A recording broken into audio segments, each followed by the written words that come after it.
Hello friends, and let us start today's class with this particular topic of the chapter biomolecules, that is adenosine triphosphates or ATP. And ATP is nothing but these are actually universal energy carriers, and as you know that there are two important cell organelles found in eukaryotic cells. One is mitochondria, another is the chloroplast, where ATP formations takes place.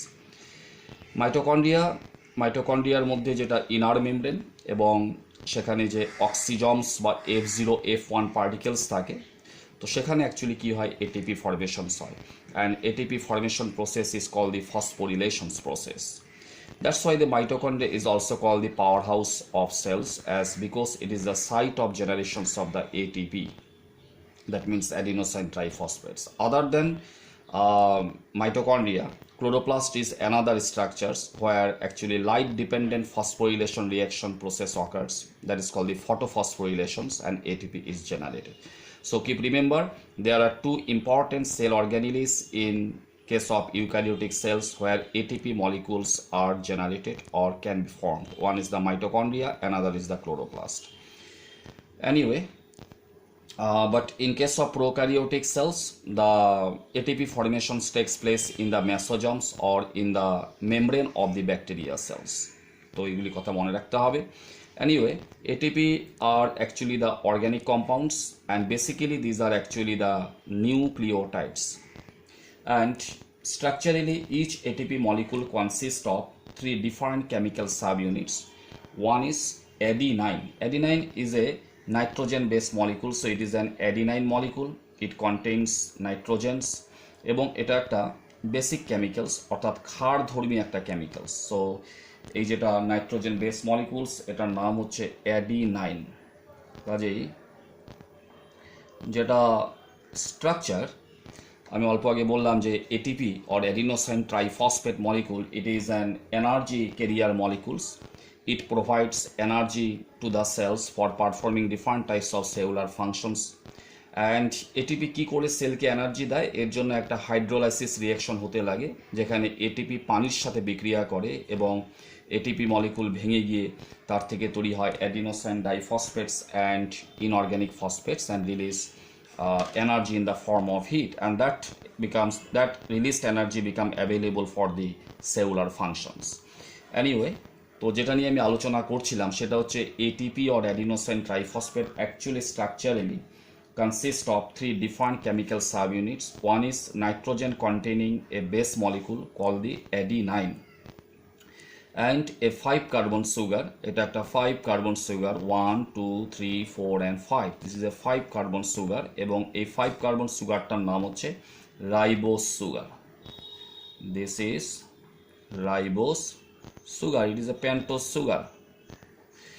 এবং এই যেটা ribose sugar, it is not only found in the ATP molecule but it is one of the important structural components of RNA also. RNA যেটা আছে, RNA যেটা structural component, সেখানেও কিন্তু আমরা ribose সুগারটা পেয়ে থাকি.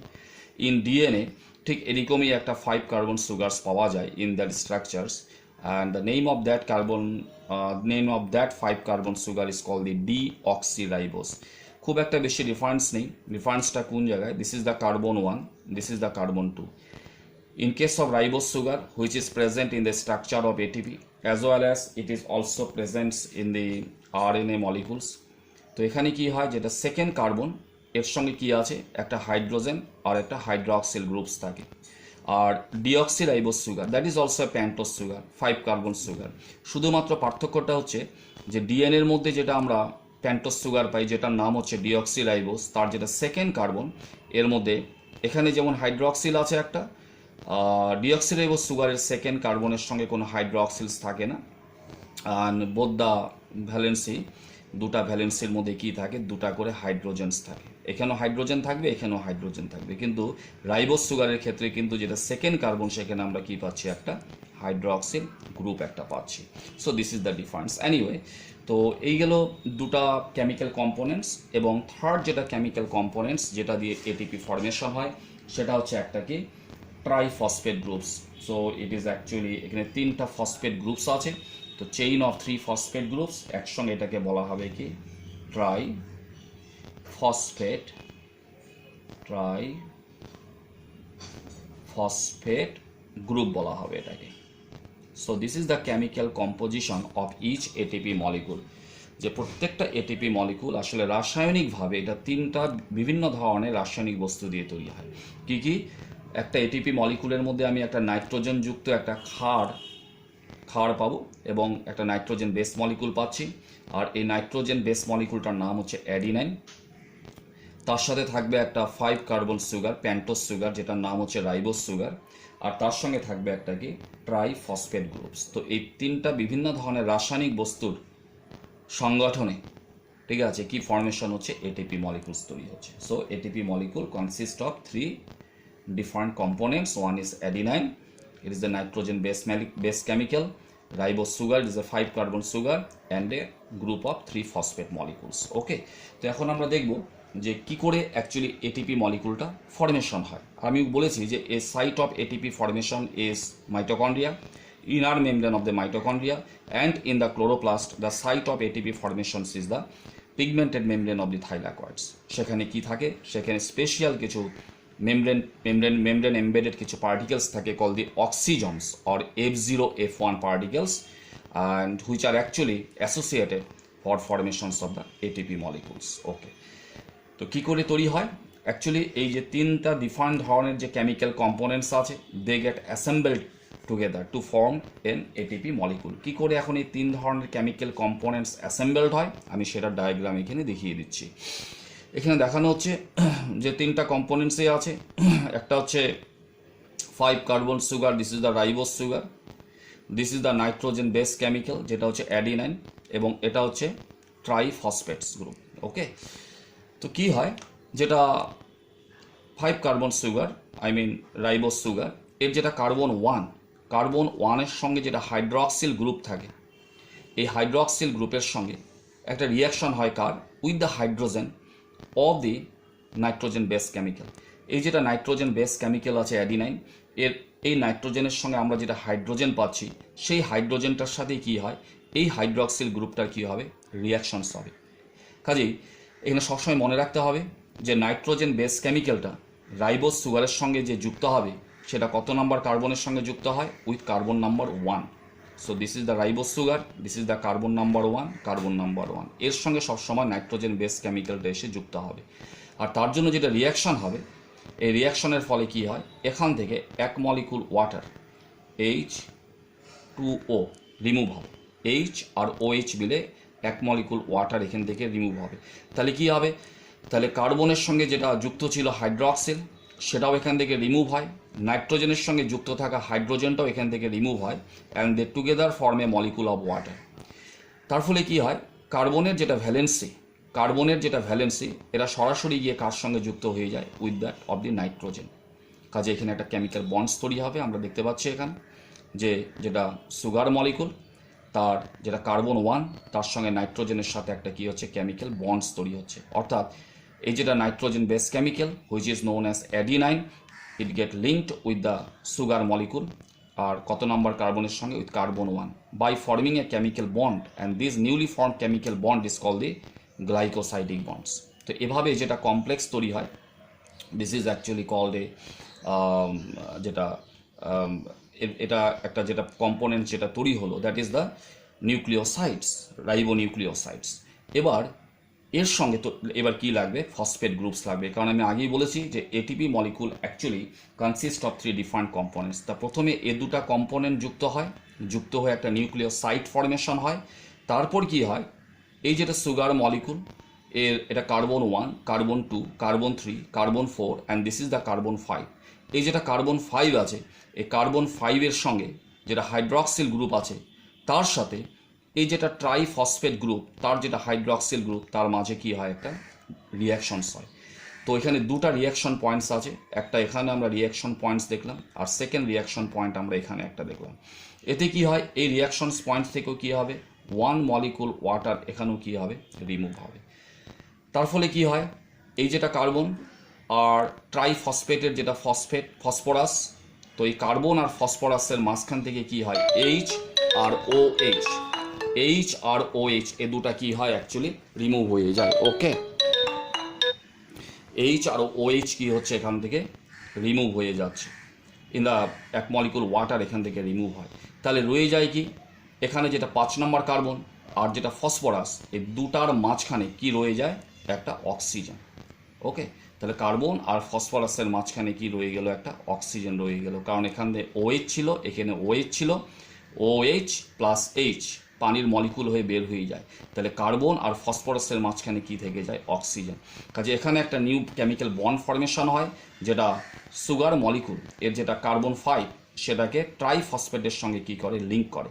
This newly form bond is call the ester bonds. তো এভাবে অ্যাকচুয়ালি কি হয়, এটিপি মলিকুলটা ফর্মেশন হয়। এটিপি মলিকুলের যেটা মলিকুলার স্ট্রাকচার সেটা নিয়ে আমি আলোচনা করে দিলাম এখানে। ইনফ্যাক্ট আমি অল্প আগেও বললাম যে ATP molecule actually consist of 3 different components. এখানে আমরা পাচ্ছি একটা 5 carbon sugar which is actually a ribose sugar, it is a pentose sugar, যার কার্বন 1 এর সঙ্গে কি যুক্ত হয়ে থাকে, a nitrogen base chemical call the adenine by forming a chemical bond call the glycosidic bonds by removal of a molecule of water.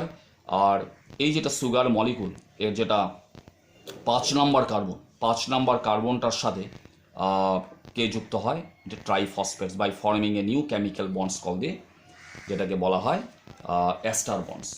এবং এই যেটা এটিপি মলিকুল ফর্মেশন হলো, এই এটিপি মলিকুলের মধ্যে আমরা এই যেটা ট্রাইফসফেটস যেটা পাচ্ছি, তার যেটা লাস্ট 2 ফসফেট বন্ডস, অর্থাৎ এটা আর এটা, লাস্ট 2 যেটা phosphate bonds is call the high energy bonds, কারণ এই দুটা কেমিক্যাল বন্ডস অ্যাকচুয়ালি কি আনস্টেবল বন্ডস। ওকে, এবং এই দুটা বন্ডে অ্যাকচুয়ালি কি হয়, ব্রেক হয়, এবং তার থেকে কি হয়, এনার্জি রিলিজড হয়।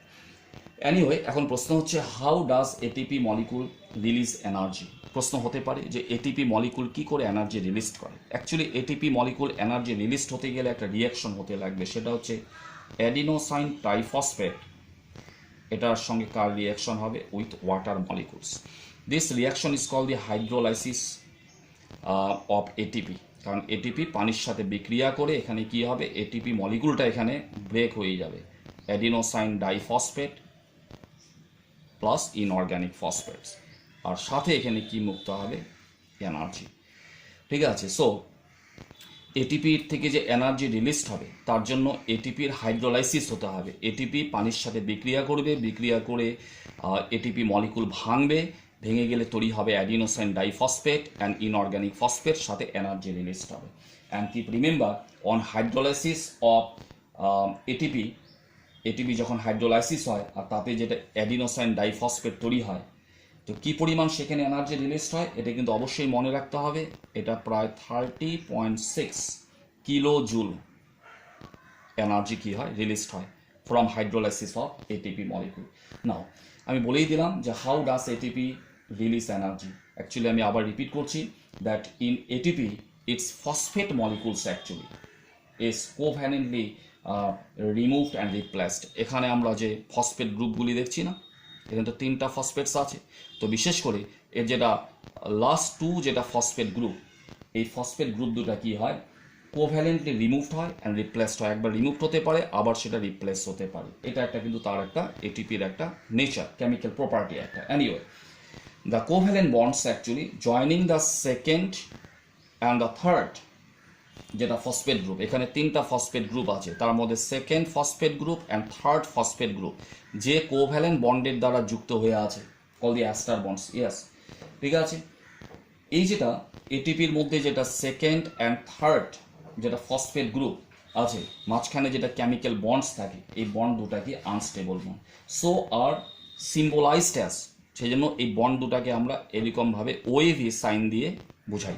যখন আমরা এর মলিকুলার ফর্মুলাটা লিখি তখন এই লাস্ট দুটা বন্ডকে আমরা ওএভি সাইন দিয়ে বুঝাই, just to describe that this 2 bonds are really unstable bonds. Okay, and this bonds can break down easily, এবং এই বন্ডসগুলি সহজে ভেঙে যেতে পারে অন হাইড্রোলাইসিস রিয়াকশন, যখন পানির সঙ্গে বিক্রিয়া করে। আর যখনই এই কেমিক্যাল বন্ডসগুলি ভাঙে, ইট রিলিজ এনার্জি। কাজে এখানে যেটা বন্ড এনার্জি আছে, এই বন্ড এনার্জিটাই কী হয়, অ্যাজ হিট এনার্জি হিসাবে কী হয়, অ্যাভেলেবল হয়। এবং এখানে এটিপির যেটা হাইড্রোলাইসিস রিয়াকশন হচ্ছে, this reaction is catalysed by an enzyme call the ATPase. So this is the This is the process how does ATP release energy. Okay, এবং and keep remember the last two covalent bonds of অর্থাৎ second and third এই দুটা যে phosphate group আছে এগুলির মাঝে যেটা covalent bonds আছে কোভ্যালেন্ট বন্ডটা কিন্তু unstable bond and high energy bond. এই বন্ডগুলি কী হয়, ইজিলি ভেঙে যায় এবং তার থেকে কী হয়, এনার্জি রিলিজ হয়। অ্যাকচুয়ালি একটা এটিপি নাম কেন হয়েছে, কেন এটাকে অ্যাডিনোসাইন ট্রাইফসফেট বলা হয়, কারণ এর মধ্যে আমরা কেমিক্যাল যেটা নাইট্রোজেন বেস পাচ্ছি, দ্যাট ইজ অ্যাডিনাইন।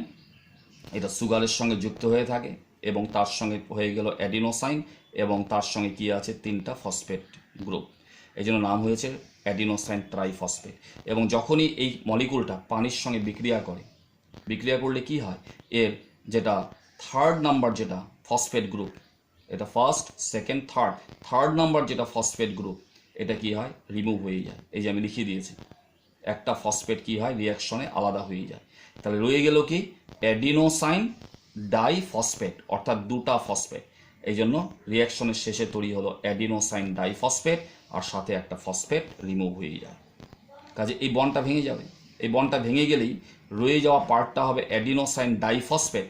তখন এই অ্যাডিনোসাইন ডাইফসফেট অর্থাৎ 2টা ফসফেট থাকা একটা পার্ট রয়ে যাবে, আর একটা ফসফেট কী হবে, সেপারেট হয়ে যাবে। মাঝখানে বন্ডটা ভেঙে গেলে কী পরিমাণ এনার্জি রিলিজ হবে, সেটা হচ্ছে 30.6 কিলোজুল। ইনফ্যাক্ট এই বন্ডটাও আনস্টেবল বন্ড, এটাও ভেঙে যেতে পারে। যদি এটাও ভেঙে যায় তাহলে যেটা পার্ট রয়ে যাবে সেটা থেকে যাবে কি, অ্যাডিনোসাইন মনোফসফেটস। কাজে এটিপি হাইড্রোলাইসিস হলে এডিপিও ফর্মেশন হতে পারে, এটিপির হাইড্রোলাইসিস হলে কি হবে, অ্যাডিনোসাইন মনোফসফেটও ফর্মেশন হতে পারে। So keep remember, ATP is the actually কি, it is the universal energy carrier molecules. এবং এটিপি ফর্মেশন প্রসেসটাকে বলা হয় phosphorylations. In eukaryotic cells there are 2 special organelles which functions as the site of ATP formations. একটা হচ্ছে mitochondria, that's why mitochondria is called the power house of cells. And আরেকটা হচ্ছে কি, ক্লোরোপ্লাস্টের যেটা পিগমেন্টেড যেটা থাইলাকয়েড মেমব্রেন্স, সেখানেও কি আছে, F0 F1 particles আছে, and these are actually membrane embedded particles which are actually associated for the ATP formation process. এবং ATPর যেটা কেমিক্যাল স্ট্রাকচারের যেটা মলিকুলার স্ট্রাকচার, সেটার মধ্যে 3টা ডিফারেন্ট কেমিক্যাল সাব ইউনিটস থাকে। একটা হচ্ছে nitrogen base chemical call the adenine, a 5 carbon sugar call the pentose sugar or the ribose sugar, এবং a triphosphate groups. So thank you very much for learning with me, and that was all about the ATP or the adenosine triphosphates. Thank you.